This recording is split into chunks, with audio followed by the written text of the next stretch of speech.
हरि ओम नमः सिद्धेभ्यो एष सुरासुरमनुसिन्दवन्दितं दोदगादिकं मलं प्रणमामि वर्धमानं तीर्थं धम्मस्कातारं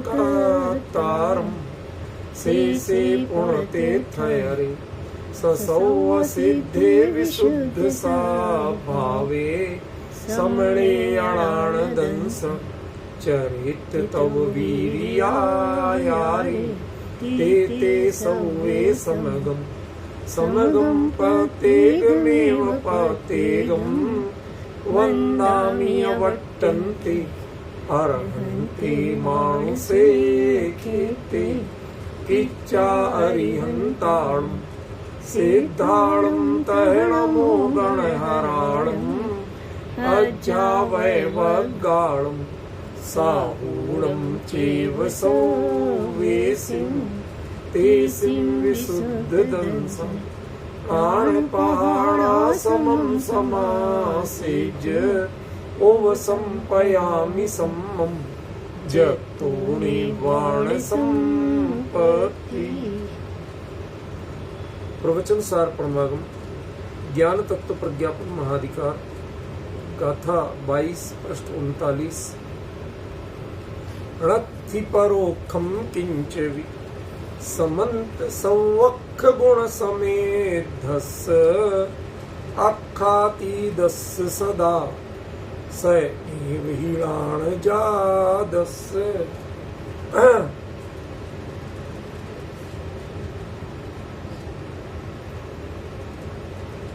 कहते हैं इस गाथा की शुरुआत कहाँ से हुई, पहले वो समझना।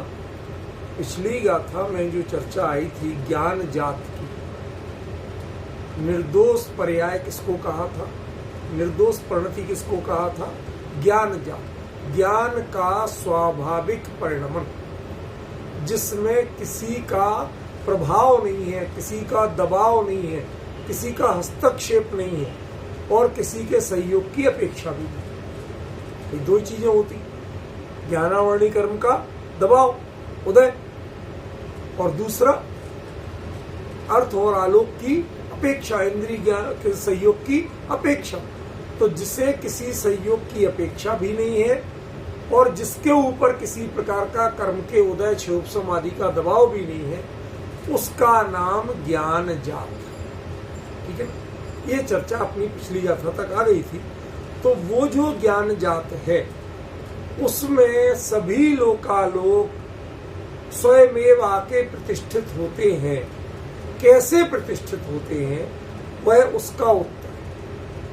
ठीक है ना, ये गाथा उस बात का उत्तर है कि ज्ञान जात जो पर्याय है, ज्ञान के स्वाभाविक परिणमन रूप जो पर्याय है, उसमें लोकालोक कैसे झलकते, अपने आप कैसे झलकते, क्यों झलकेंगे, उन्हें क्या लेना देना, ऐसे जितने भी प्रश्न हो सकते हैं उन सभी का उत्तर इस गाथा में दिया।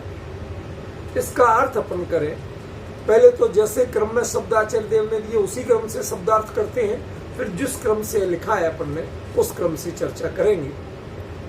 रत्थि नहीं है, परोक्षम परोक्ष, किंची भी कुछ भी, समंत सब ओर से, समंत माने सब ओर से, सब अक्ष गुण समिद्धस्य, जो संपूर्ण अक्ष के गुणों से समृद्ध है, जो सब संपूर्ण अक्ष के गुण माने गुणों से समृद्ध से समृद्ध है। और कैसा है, अक्षातीदस, अक्षातीत है। और स्वयमेव सदा, ये सदा जो जाएगा वो अक्षातीत के साथ जाएगा। स्वयमेव णाण जादस्य, क्योंकि वह स्वयमेव ज्ञान जात है। अब इसमें एक शब्द जो है जिसके नीचे हमने अभी कुछ भी नहीं लिखा, इसको हम सबसे महत्वपूर्ण दे रहे हैं कि ही शब्द के दो अर्थ होते हैं सामान्य। वाक्य के शुरू में जोड़ दें तो इसका अर्थ हो जाता है चूंकि या क्योंकि। क्या अर्थ होता है, चूंकि या क्योंकि। और जब किसी शब्द के साथ जोड़ते हैं या किसी क्रिया के साथ जोड़ते हैं तो इसका अर्थ होता है दृढ़तावाची, ऐसा ही है। समझ गए ना, ये राम ही है, ठीक है ना, वह केवल ज्ञान ही है, उसमें सब कुछ झलकता ही है। तो जब भी किसी नाउन या वर्ब के साथ जोड़ेंगे ही को, तब उसका अर्थ क्या हो जाएगा, दृढ़तावाची, ठीक है ना। लेकिन जब उसी को शुरुआत में जोड़ देंगे यदि, तो उसका अर्थ हो जाएगा चूंकि, क्यों, ऐसा कुछ, ठीक है ना, हेतुवाची। यहां पर कैसा है ये तो तय करना पड़ेगा। यहां पर कैसा है, ही दृढ़तावाची है या ही वो शुरुआत का हेतुवाची? कोई क्लू दे सकता है? बड़ा स्पष्ट क्लू है इसमें। इसमें हेतुवाची या दृढ़तावाची क्यों नहीं है, मैं बताता हूं। स्वयमेव में एव दृढ़तावाची लगा हुआ है, तो दो दृढ़तावाची शब्द आचार्य देव क्यों दें? बात समझ रहे हैं? जैसे आप कहें और पुनः मैं ऐसा कहता हूं, तो और पुनः दो बातें क्यों कह रहे हैं आप? एक ही अर्थ। तो आचार्य देव दो दृढ़तावाची अव्ययों का प्रयोग एक साथ क्यों करें? जब स्वयं के साथ एव ये दृढ़तावाची अव्यय जुड़ा हुआ है, स्वयं ही, तो फिर दूसरा ही क्यों देंगे? अब अर्थ निकालने का तरीका समझ में आ रहा है? ऊपर में थोड़ी सी सावधानी रखें, आपको ही समझ में आए, कोई कठिन नहीं, ठीक है ना। चूंकि एक दृढ़तावाची अव्यय पहले आ चुका है, तो दूसरा दृढ़तावाची नहीं होगा। फिर आचार्य ने जो वो प्रयोग किया, तो वह कैसे होगा? वह चूंकि या क्योंकि के अर्थ में हेतुवाची, ठीक है ना। तो इसको यहां से उठा के सबसे पहले ले, चूंकि या क्योंकि जो णाण जाग है, आत्मा का ज्ञान का जो स्वाभाविक परिणमन है, वह समंत, सब ओर से, ये शब्द अपने आप में बेहद महत्वपूर्ण है इस गाथा। सब ओर से माने द्रव्य से, क्षेत्र से, काल से, भाव से, सबसे। समंत माने सब ओर से, माने द्रव्य, क्षेत्र, काल, भाव से। सामान्यता तो हम लोग ऐसे ही अर्थ करते हैं। जब हम किसी बात को सब ओर से कहते हैं, तो वो सब ओर क्या होता? द्रव्य, क्षेत्र, काल, भाव। लेकिन भले आदमी सोचो तो सही, ये बात किसकी है? प्राण जात। ज्ञान जात किसका नाम है? पर्याय का नाम। पर्याय स्वयं भाव रूप होती है। तो जो स्वयं भाव रूप है, जो स्वयं पर्याय रूप है, उसमें द्रव्य, क्षेत्र, काल कहां से आ जाए? जब समग्र वस्तु की बात करोगे आप, तो उसमें द्रव्य, क्षेत्र, काल और भाव चारों आएंगे। लेकिन जब इन चार में से किसी एक की बात करोगे, तो उसमें बाकी तीन कैसे आ जाए? देखो, मेरा कर्तव्य क्या है? आपको अर्थ निकालने की कला सिखा, ठीक है ना। तो इसका मतलब ये तय है कि समंत माने ये द्रव्य, क्षेत्र, काल, भाव से, सब ओर से का मतलब द्रव्य, क्षेत्र, काल, भाव से नहीं, क्योंकि भाव रूप तो स्वयं है, ज्ञान जात है, पर्याय स्वयं है। तो उस पर्याय में हम द्रव्य कैसे ढूंढ के लाए? द्रव्य से, क्षेत्र से, काल से। तो फिर इसके सब ओर से का मतलब क्या?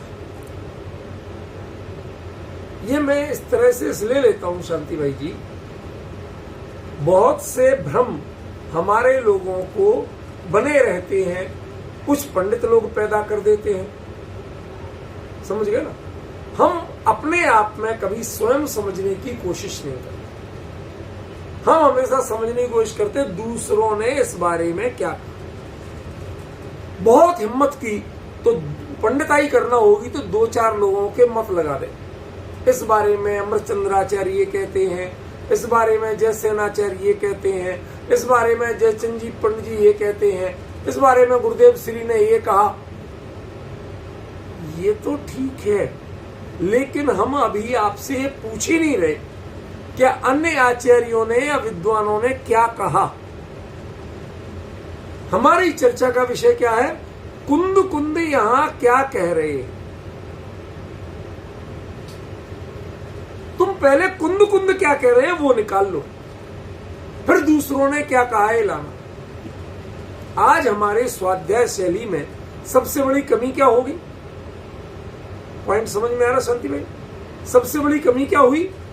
कुंद कुंद क्या कह रहे हैं ये कोई नहीं निकालना चाहिए। पंडिताई सब दिखाते हैं, इस बारे में अमृतचंद्राचार्य देव ऐसा फरमाते हैं, देखो इस बारे में जयसेनाचार्य देव ने। अरे भैया, तुम सबकी चीजें निकाल के ये मतभेद पैदा करना बंद करो। पहले नक्की करो कि कुंद कुंद यहां क्या कहना चाहे। जो शब्द का प्रयोग कुंद कुंद ने किया, ये मूल शब्द किसके हैं? कुंद कुंद के हैं। तो हमें पहले कुंद कुंद का अर्थ समझिए, ठीक है? तो क्या टीकाकार आचार्यों ने नहीं समझा था? अब आप ये बहस मत करो, तुम पहले कुंद कुंद का अर्थ निकालो, उनकी गाथा से निकालो, उनके शब्दों से निकालो, और जब वो निकल आए तब फिर बाकी को देखना कि किस किसने ये अर्थ कहा और किसने नहीं कहा। हमें किसी को सर्टिफिकेट नहीं बांटना, क्या कौन सच्चा कौन झूठा नहीं बांटना। हमें पहले ये समझना है कि कुंद कुंद क्या कह रहे हैं और यही अर्थ क्यों है, अन्य किसी के लड़ाई झगड़ा किए बिना, अन्य किसी की तुलना किए बिना। ये शैली पहले आपको बनाना पड़ेगा, ठीक है? और जब यदि ये शैली बनाओगे तो आपको पहले क्या तय करना कि समंत का अर्थ क्या हो। किस टीकाकार ने क्या अर्थ किया हमें पूछनी नहीं, बिल्कुल नहीं जानना। कुंद कुंद समंत का अर्थ क्या कहते हैं पहले ये निकाल। तो अब द्रव्य क्षेत्र काल भाव को तो मना कर दिया ना, क्योंकि वो लग ही नहीं सकता है। क्यों? क्योंकि ये स्वयं पर्याय की बात है। तो पर्याय में द्रव्य क्षेत्र काल भाव वो पंडिताई में खींचतान के बहुत लगते हैं कि ये पर्याय है तो किस द्रव्य की है, तो किस क्षेत्र में है, बहुत लगते हैं। ये सब पूरा बौद्धिक व्यायाम है, समझ गए? ऐसे बौद्धिक व्यायाम से कोई कल्याण नहीं। देखो, मैं एक छोटा सा दृष्टांत देता हूं बात को समझने के लिए।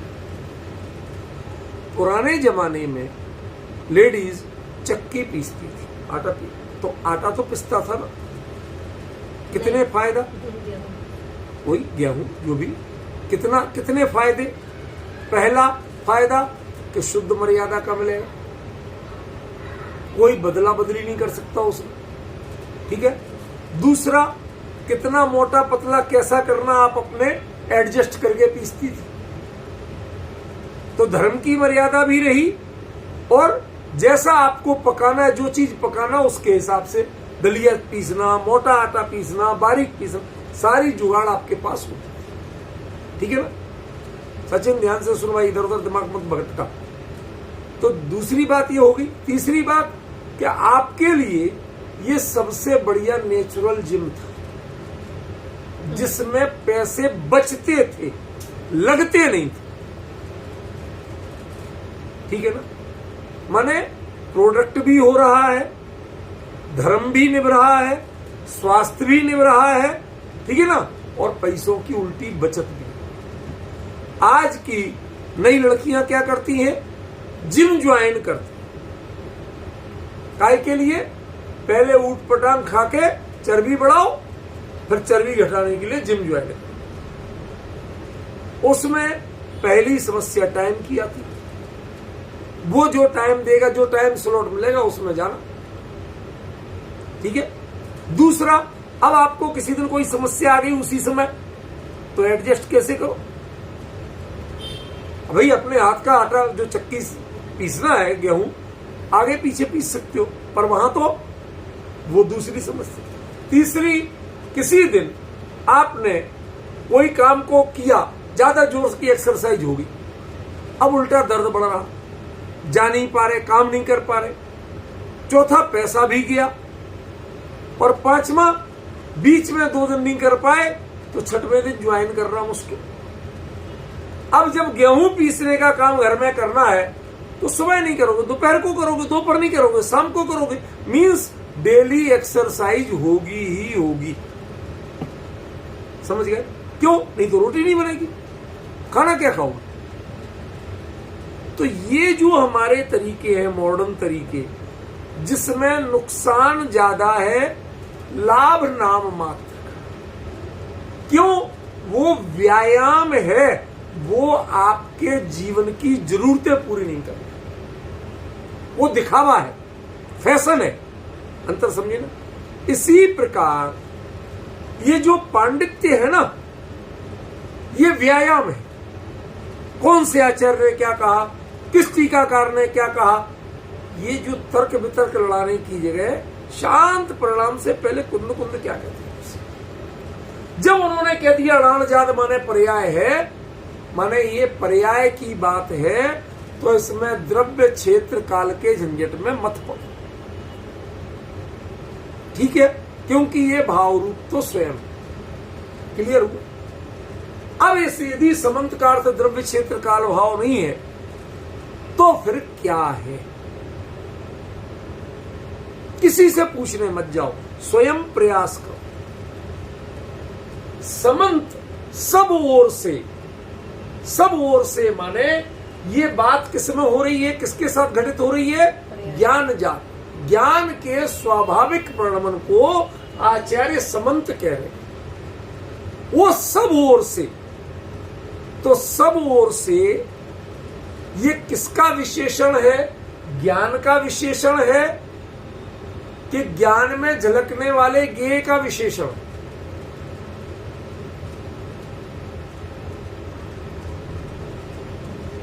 दुविधा मत करो, थोड़े प्रसन्न चित्त होकर कोशिश करो, जल्दी आएगा।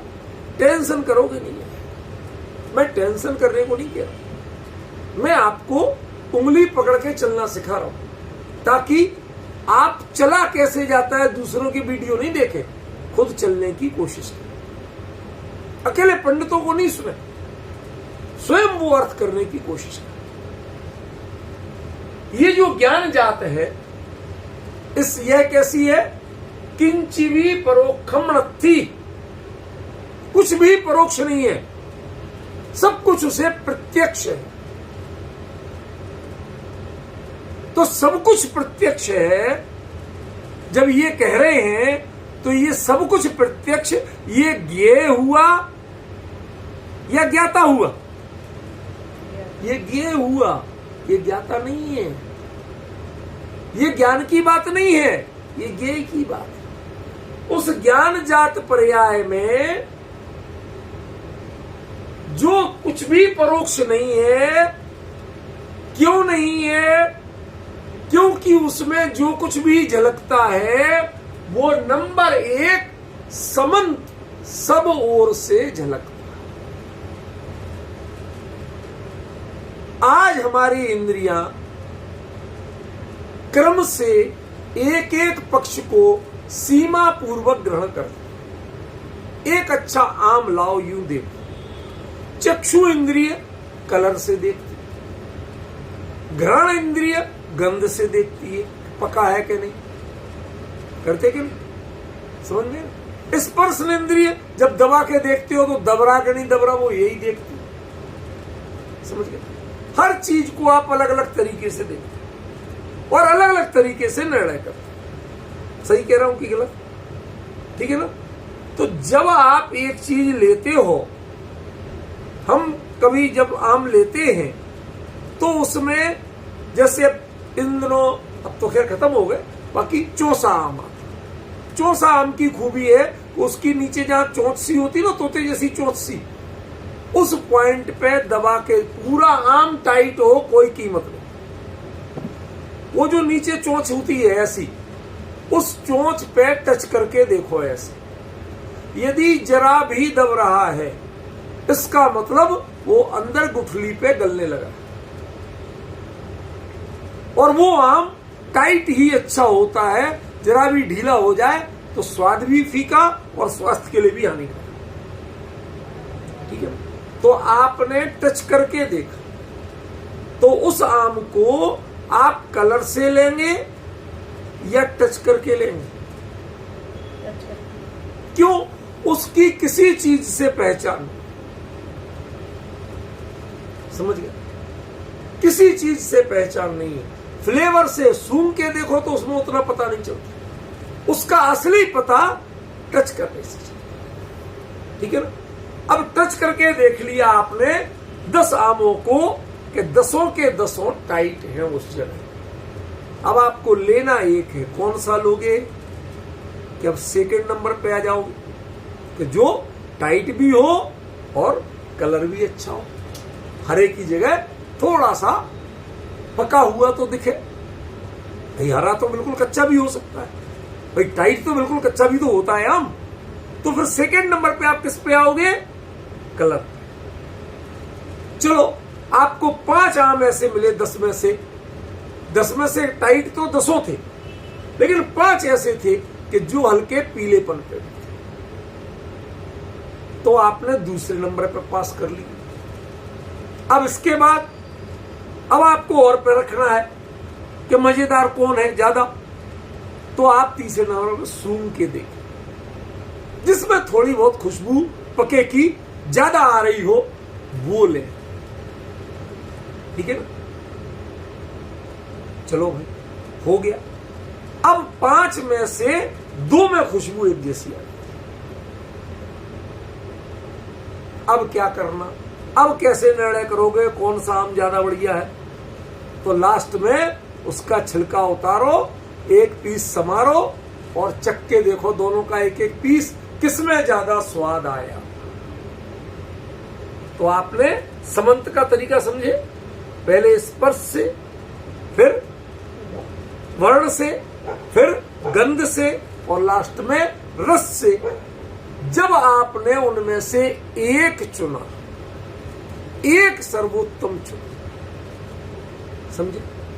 तो एक ज्ञेय को, भौतिक ज्ञेय को परखने के लिए जब क्षयोपम ज्ञानी को कितना समय लगा कि पहले सीखो, ट्रेनिंग लो कि टाइट कैसे कहां देखा जाता है, फिर उसके बाद कलर कौन सा चुना जाता है, फिर तीसरे नंबर पे फ्लेवर कैसा चुना जाता है, गंध कैसी देखी जाती है, और चौथे नंबर पे रस कैसा देखा जाता है, समझ गए? स्वाद कैसे देखा जाता है। तो लेकिन हम जब इंद्रियों से ये काम करते हैं तो वह कैसे होते हैं? क्रम से होते। क्यों? क्योंकि ज्ञान स्वतंत्र रूप से जानता ही नहीं है। वह ये जो इंद्रिय ले जाती है उधर को, उसके साथ जाता, समझ गया? और जब इंद्रिय के द्वारा जब प्रवृत्त होगा तो वह कभी समंत हो ही नहीं सकता,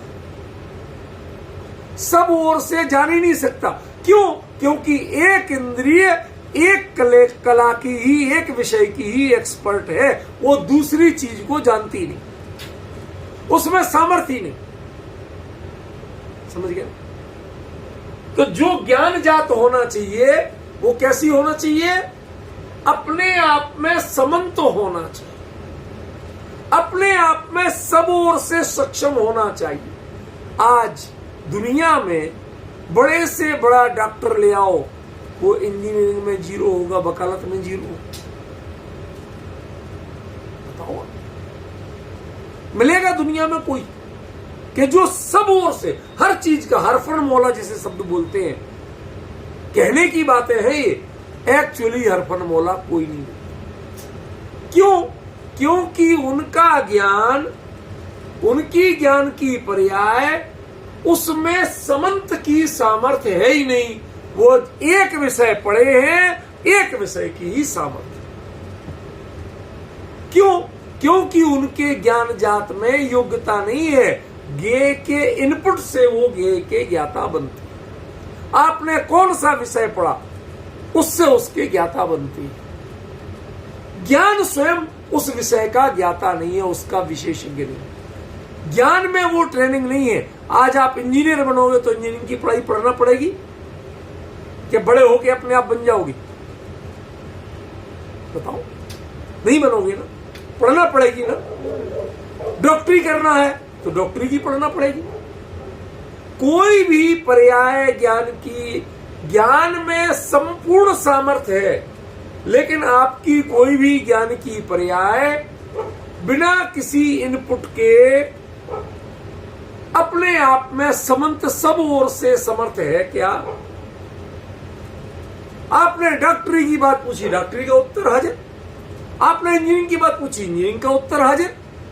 जो पूछा, जो जिज्ञासा हो, उसका ऑटोमेटिक विदाउट एनी इनपुट, जिसमें स्वयं की सामर्थ्य हो, उसका नाम समंत है।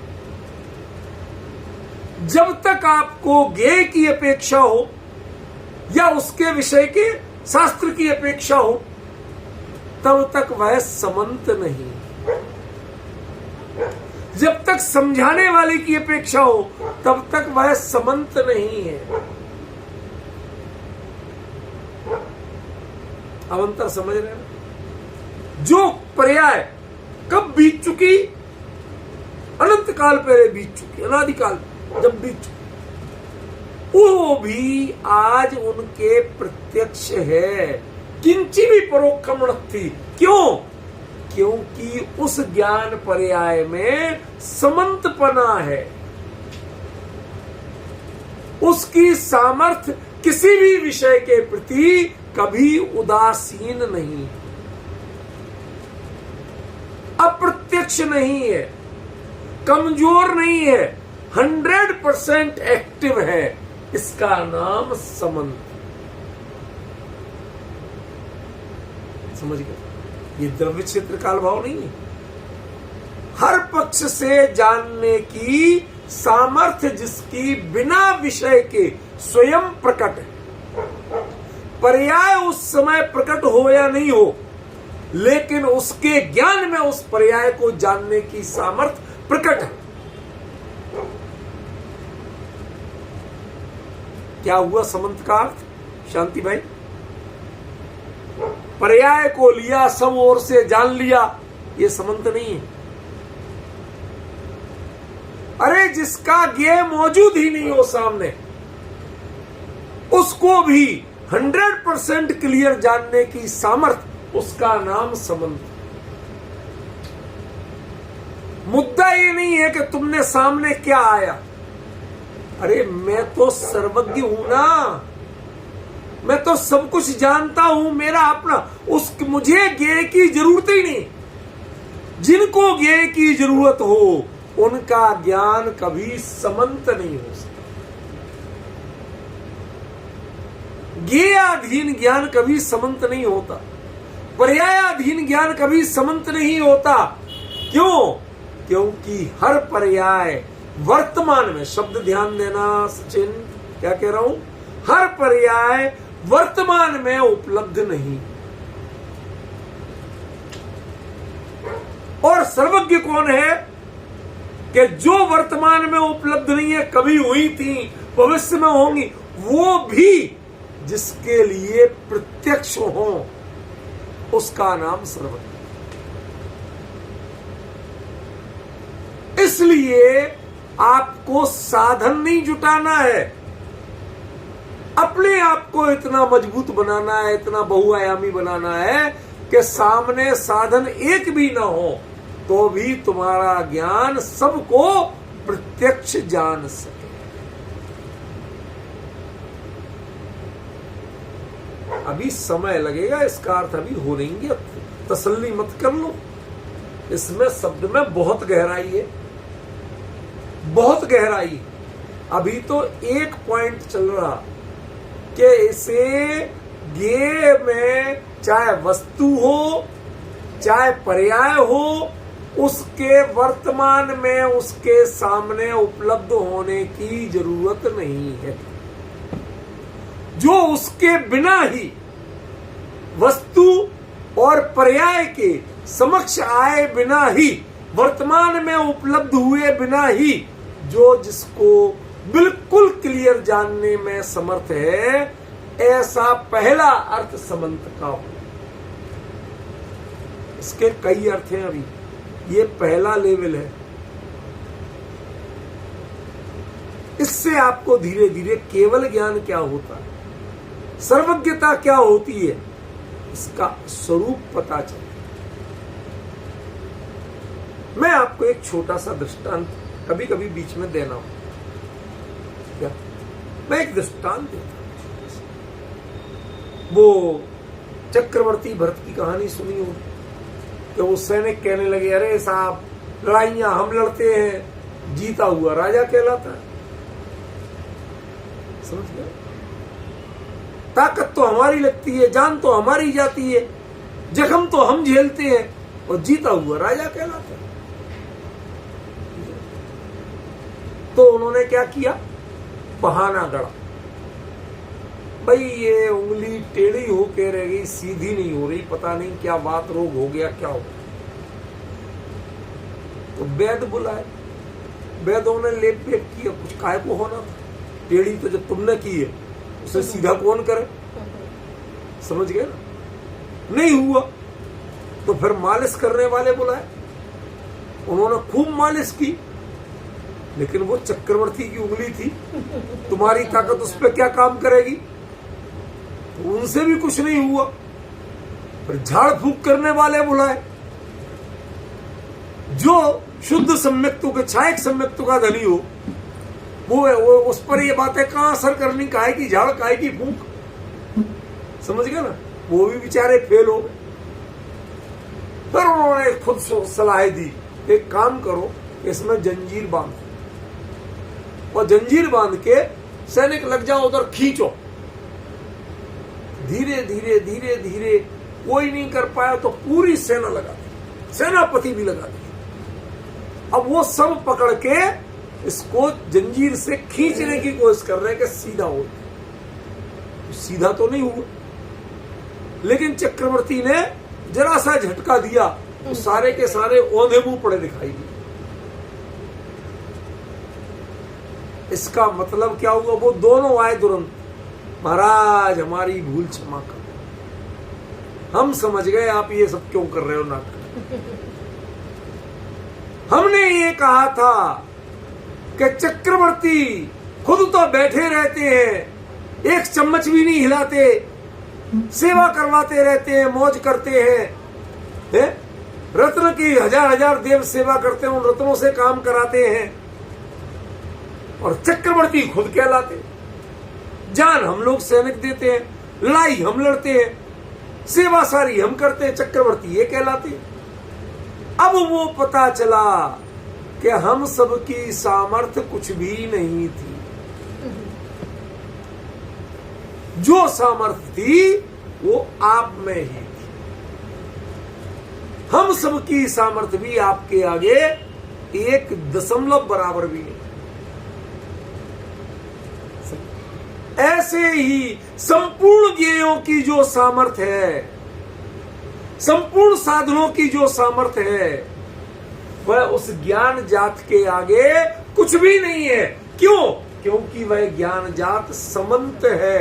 तुम जो पर्याय आज हो ही नहीं, वो पर्याय भी उसके लिए प्रत्यक्ष ही है, परोक्ष नहीं। वस्तु में जो आज मौजूद नहीं है, वह ज्ञान में मौजूद है।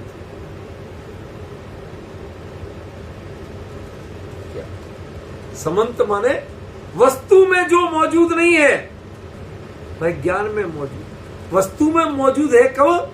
उस काल में जाओगे तब। वर्तमान की बात कर रहा हूं। वर्तमान में वो वस्तु में उस रूप में मौजूद नहीं है, पर्याय रूप में मौजूद नहीं है। ख्याल में है? और उसके बाद भी वह ज्ञान उसको भली भांति स्पष्ट जान रहा है। ख्याल में है? भली भांति स्पष्ट जान। इसका मतलब वह ज्ञेय की सामर्थ्य और ज्ञेय के कौशल पर निर्भर। बहुत सी चीजों की जानकारी तो ज्ञेय को खुद नहीं होती। ज्ञेय तो सब जड़ है, कुछ तो चेतन भी होते हैं ना, होते हैं। सचिन, तुझे बचपन से आज तक क्या क्या पढ़ा, तुझे सब याद है? केवली को पता है कि नहीं है? अब आया समझ में मैं क्या कहना चाहता हूं? उस ज्ञेय को जिसने जाना उसको खुद पता नहीं है, उस क्षुद्र शिवोपम को खुद पता नहीं है। रूपल बहन, उसे खुद पता नहीं है जो केवली को पता। तुमने कब क्या जाना था, उसके जानने वाले तुम थे और जानने वाला भूल गया। लेकिन केवली के ज्ञान में, उस ज्ञान जात में अच्छी तरह पता है कि तुमने कब क्या जाना था।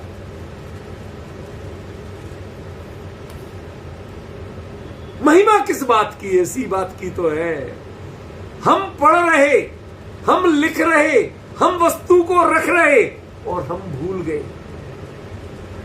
लेकिन उन्हें पता है कि आपने कब, कितने बज के कितने मिनट पे कौन सी वस्तु उठाई थी और कहां रखी थी। ये तो एक छोटी सी बात है। आज ये अकेला संबंध चल रहा है और कुछ नहीं चल रहा है, धोखे में मत रहना। ये तो एक छोटी सी बात है। अब इसके आगे चलते, चलो जो वस्तु आपने उस समय जानी थी अब भूल गए, वो भगवान जान रहे हैं। इतना ही नहीं है, तुमने जो जानी थी वो अत्यंत अल्प जानी थी, अपने भौतिक प्रयोजन रूप जानी थी। समझ में आया? उसके बाकी पक्षों को तुमने जाना था नहीं।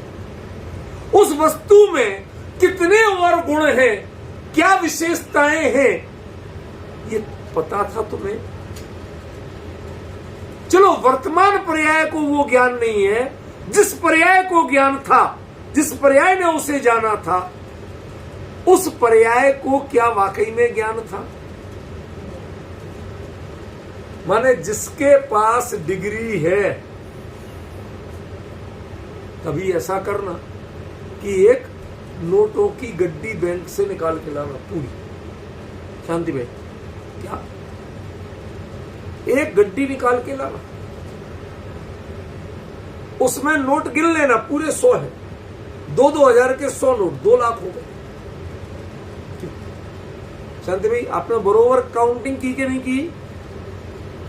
अब आपको नोटों का पता है कि नहीं है?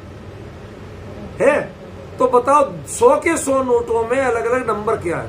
नहीं बता सकते। कौन सा नोट किस दिन छपा था, किस प्रेस में छपा था, किसने छापा था, उसका कागज कहां से आया था, और अनंतर पूर्व क्षणवर्ती पर्याय में वो कागज कहां रखा गया था, है पता? नहीं। मतलब आप जो जानते हैं वो जानना भी कितना पंगु है। जिसको हम अपने आप को ज्ञाता कहते हैं, मैं जानकार हूं, मैं इसको जानता हूं, वो जानना, जो जानकार है ना, जो टॉपर है, 100% मार्क लेने वाला, उसको भी पता आता कुछ नहीं। क्यों? क्योंकि वो तो रटंत के 100 नंबर हैं या तुक्केबाजी के 100 में से 100 हैं, 100 आउट ऑफ 100 वो ज्ञान के नहीं है। उसमें 90% नंबर तो है पूर्ण के और 10% नंबर है मजदूरी के। ज्ञान का उघाड़ उसमें कहां है? क्योंकि उसे खुद पता नहीं है कि मेरे इतने नंबर आ कैसे। करते समय उसे खुद कॉन्फिडेंस नहीं था कि इसका यही उत्तर है जो मैं टिक कर रहा हूं। अब समय पूरा हो रहा था, खाली छोड़ते तो गड़बड़ होता, तो करना तो थे ही क्वेश्चन सॉल्व, लगा दिए 2-4 के तुक्केबाजी में। अब वो सही हो गए। ये सही हो गए और ज्ञान सही हो गया, इन दोनों में कुछ अंतर है कि नहीं? दोनों एक ही चीजें हैं। तुक्केबाजी में सही निकलना, पुण्य के उदय से सही मिलना, भाग्य से आपको ऐसा हो जाना, और ज्ञान को वैसा यथार्थ ज्ञान होना, ये दोनों एक चीज है क्या? 100% मार्क लेने वाले को भी 100% जानकारी नहीं होती। क्या कहा? फिर से सुनो। 100% मार्क लेने वाले को भी 100% जानकारी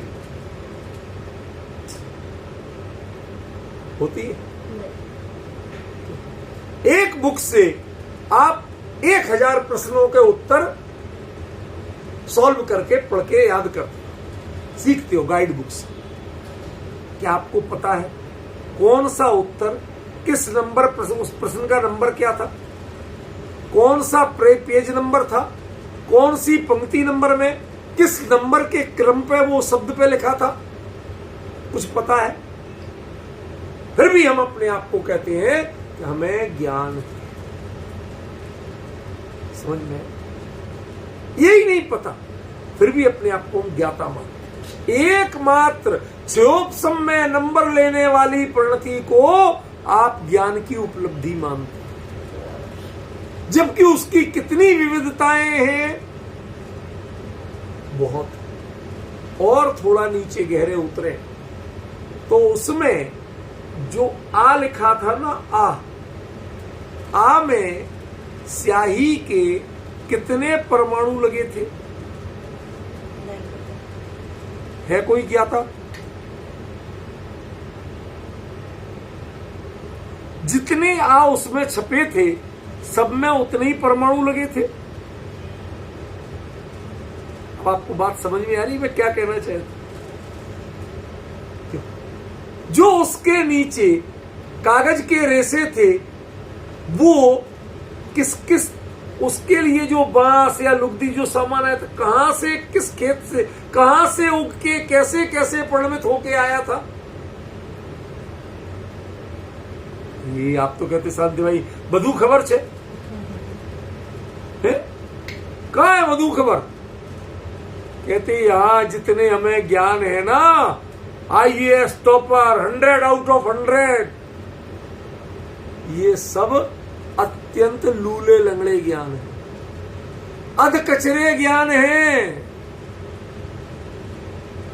क्या क्या आता है सचिन बता?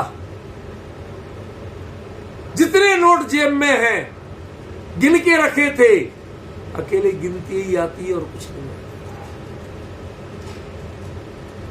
एक नोट के कौन से रंग की स्याही कहां कहां कैसे, कौन सा परमाणु कब कब कैसे परिणमित होके वो गुलाबी रंग लाया था, पता है? वो कागज बनने में कौन कौन सी चीज कहां कहां से परिणमित होके आई थी और कैसे बना था, कुछ पता है?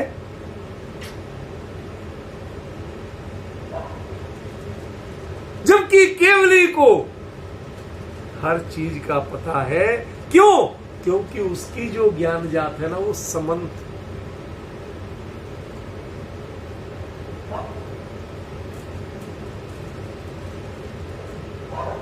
अच्छा एक बात बताओ, जो क्वेश्चन याद करके तुमने IAS टॉप किया, वो क्वेश्चन, वो विषय आपके पहले किस किस ने दुनिया में पढ़ा और किस किस ने पढ़ाया? बताओ। बेचारा भरत चक्रवर्ती बहुत हैरान हुआ था जब गया तो नाम लिखने की जगह नहीं, किसी का मिटा के लिखा तो सोचता कल के दिन कोई आएगा 30 मार खाओ, मेरा मिटा के लिख देगा। खाम खाम ही लिख रहा हूं मैं, क्या गारंटी है टिकेगा? ऐसे ही हम जिस ज्ञान पे लिख रहे हैं अपनी किताब, दिमाग में रट रहे हैं कि ये चीज ऐसी थी, इसका परिणमन ऐसा हुआ था, ये जो क्षयोपसमिक ज्ञान जो रट रट के फीडिंग करता है, डाटा एंट्री करता है, कि भले आदमी जो डाटा एंट्री हो रही है ना, जिससे तुम पढ़ रहे हो, उसे खुदा कल नहीं। जिस शास्त्र के ऊपर छपा है ये, जिसका अर्थ करने की कोशिश कर रहे हो, उस शास्त्र की पंक्ति को एक रत्ती पता नहीं है कि उस पे क्या छपा।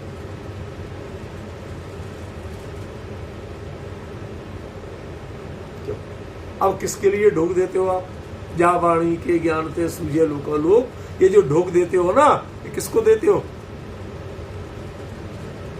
आप तो इसे साक्षात सरस्वती जिनवाणी, भगवान की वाणी है, जा वाणी के ज्ञान ते सूझे लोकालोक, इससे लोकालोक सूझता है।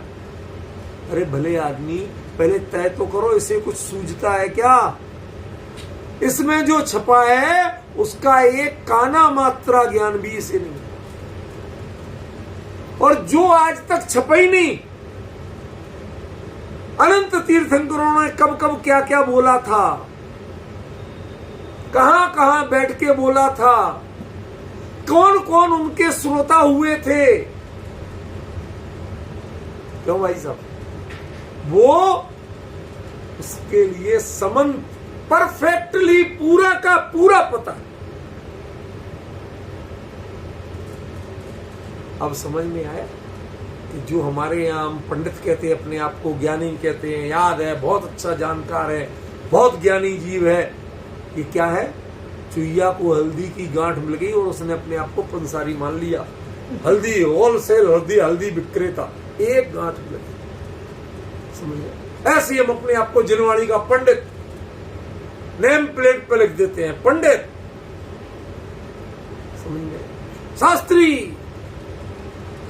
लिख देते हैं ना। समझ में आ रहा वो क्या है? केवली के ज्ञान की पहली विशेषता है संबंध, उनसे कुछ छुपा नहीं। और यहां तो जितना छपा है वो ही पूरा पता नहीं। जो छुपा है वो तो पता है ही नहीं, यहां तो छपा है वो भी पूरा पता है। आंख के सामने चीज रखी होती है, आप जानते कितना? यदि जानते होते तो आपकी जेब कभी कटती? यदि जान जाते कि ये जो इतना ऐसा बन रहा है ये असल में जेब कतरा है। बड़े बड़े चतुर होते हैं, उन्हीं में से एक गाली गलौज करने वाला बनता है, एक लड़की को छेड़ने वाला बनता है, दूसरा उसको चप्पल उतार के मारने वाला बनता है। नालायक पाजी, तेरी इतनी हिम्मत है? एक भली लड़की चल रही है उसको तू छेड़ता है बस में। अभी तुझे पुलिस में दी। सबका ध्यान वहां गया और उनकी टीम थी पूरी, बाकी लोगों का ध्यान तो वहां लगा था। अपने माल पे ध्यान किसको था? सबके पर्स गायब। कितना ज्ञान है आपको? कितना जानते हो? कौन बात क्यों हो रही है पता है आपको? आपको लग रहा है कि इसने लड़की को छेड़ा और वो भला आदमी था, उसने पकड़ के कूटा। आपको पता ही नहीं है कि जिसने लड़की को छेड़ा उसने लड़की को नहीं छेड़ा, उसने तो जेब कतरी का माहौल बनाया। और जिसने उसको पीटा उसे लड़की की इज्जत बचाना नहीं थी, वो उस माहौल में आग में घी डाल रहा था और गर्म कर रहा था ताकि आपका ध्यान आपके पर्स से बिल्कुल हट जाए और उसकी बाकी टीम के मेंबर जेब काट सके। सच बताओ क्या जानते हो? जब जेब कट जाती है ना, जब उतरते हो कुछ नहीं मिलता है, अरे हमारा ध्यान उधर गया, अरे इसका मतलब वो सब मिले हुए थे। हम उनमें से एक को बदमाश कह रहे थे कि वो लड़की छेड़ता है और एक को बढ़िया कह रहे थे कि देखो उसने उसको कितना मारा। अब पता चला ये छेड़ने वाला भी लड़की का कोई नहीं था, पता चला वो लड़की में कौड़ी की ग्रोही की थी। समझ में? वो छेड़ने के लिए खड़ी, वो भी उनकी जेब कतरी का एक पार्ट थी। अब पता चला जब आप प्रत्यक्ष देख रहे थे। देखो केवली के प्रत्यक्ष और आपके प्रत्यक्ष में अंतर बता रहा हूं। जब आप प्रत्यक्ष देख रहे थे तब आपको असलियत का ज्ञान नहीं था, और जब असलियत का ज्ञान हो रहा है तब प्रत्यक्ष कुछ नहीं है। एक नोट आपके पास नहीं है, सब गए। लेकिन वो ऐसा प्रत्यक्ष, ऐसा परिपूर्ण ज्ञान है कि उसमें किंची भी परोक्षम न थी, उसमें कभी कुछ परोक्ष ही नहीं बन पाता। क्यों नहीं बन पाता? पहली क्वालिटी कि वह ज्ञान जात जो है वह अपने आप में समंत है, हर ओर से वो जानने में समर्थ है, हर विधा से जानने में समर्थ है, कोई भी तरह से उसे कोई कमजोरी नहीं। किस भाषा में बोलो तो उसे भाषा की समस्या नहीं, विषय की बात करो तो विषय की समस्या नहीं। समझ में? किसी भी दृष्टि से जानना चाहो उस वस्तु में कुछ भी उसे समस्या नहीं। यहां 100 नोट पता होते हैं लेकिन 100 नोटों के फिगर पता नहीं, कौन सा किस प्रेस में छपा ये पता नहीं है, किस पे किस गवर्नर के साइन है ये पता नहीं, बस नोट पता है। हाँ साहब मैंने खुद गिने पूरे 100 है, पक्का पता है। क्या पता है पक्का? ये है छद्मस्त के ज्ञान और केवली के ज्ञान जात में अंतर। पहला अंतर कि ये समंत होते हैं और हम असमंत होते। हमारा ज्ञान किसी एक पक्ष को भी कभी पूरा नहीं जान पाता और उसके बाद भी हम अपने आप को पंडित कहते हैं, ज्ञानी कहते हैं, लेवल लगा लेते हैं। मैं ये विषय पढ़ना, मेरे से पढ़ो, मैं पढ़ाऊंगा। अरे भले आदमी, तुझे उसके एक पक्ष का भी ज्ञान नहीं। और जो ज्ञान जात होती है, स्वाभाविक ज्ञान की परिणति है, वह पहली परिणति भी समंत होती है, उसे सब कुछ पता, कोई विषय छुपा नहीं। कल्पना करो किसी जगह बच्चे पैदा होते ही मास्टर्स की नॉलेज वाले होते, एमए की नॉलेज वाले होते हो, तो वहां यूनिवर्सिटी खोलना पड़ेगी? नहीं। जिनको पहले से सब कुछ आता है तो यूनिवर्सिटी खोल के क्या करोगे? कौन पढ़ेगा उनमें और कौन पढ़ाएगा? किसको जरूरत है? क्यों? क्योंकि वो अपने आप में समंत। तुम जितना पढ़ा सकते हो, तुम जितना सिखा सकते हो, तुम जितना लिख लिख के बता सकते हो, कहते वो सब तो हमें पहले से ही आता है। अरे तुम जो विशेषज्ञ बन के भी जो चीजें नहीं बता सकते हो, वो भी हमें भली भांति आती। एक होता है नॉलेज और एक होता है परफेक्शन। क्या शब्द बोल रहा हूं? एक होती है नॉलेज और एक होते है परफेक्शन। नॉलेज माने हमें कुछ जानकारी है और परफेक्शन माने उसमें जो कुछ भी है वो बताए चाहे नहीं, वो मेरे ज्ञान से कुछ भी छूटा नहीं। जब उस वस्तु का जितने पक्ष हैं वो सभी कुछ आपको क्लियर हो, वो उस वस्तु को देखे बिना क्लियर हो, उसमें वो परिणति आए बिना क्लियर हो, तब तो है वो परफेक्शन, तब तो है वो समंत। अदरवाइज वो सूरदास है, टटोल टटोल के कह रहा। बताया था ना आपको एक बार, टेढ़ी खीर याद है? बताऊंगा नहीं, चिंता मत करो, पूछोगे तो भी नहीं बताऊंगा, इतना तो याद रखना चाहिए। वो ऐसे है, बाप रे ये मेरे गले में जाएगी कैसे? बचपन में मैं सोचता था ये खीर तो आज तक टेढ़ी हुई नहीं, फिर ये टेढ़ी खीर मुहावरा क्यों बन गई? क्या विचित्र स्थिति है। खीर कैसी? सफेद, सफेद कैसा? बगुला, बगुला कैसा? ऐसा। तो बेचारी खीर टेढ़ी हो गई जो कभी टेढ़ी नहीं। समझ? आप एक एक वस्तु के पक्ष को भिन्न भिन्न आलंबनों से समझते हैं। और वो जो ज्ञान जात है वह निरालंब होकर के अपने आप में बिना वस्तु के ही उसको प्रॉपरली जाने।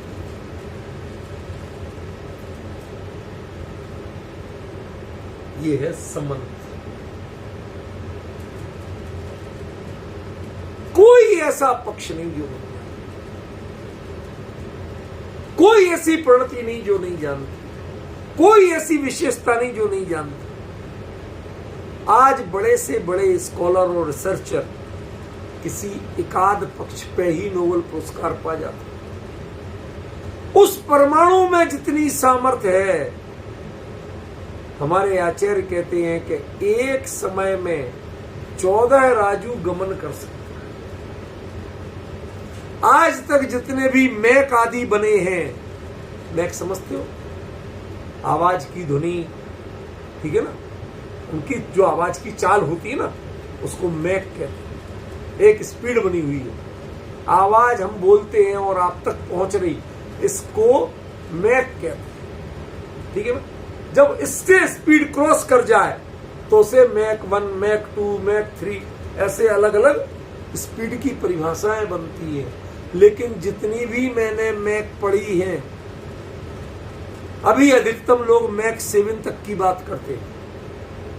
सपोज करो 1 घंटे में 1260 किलोमीटर, ये मैक 1 है।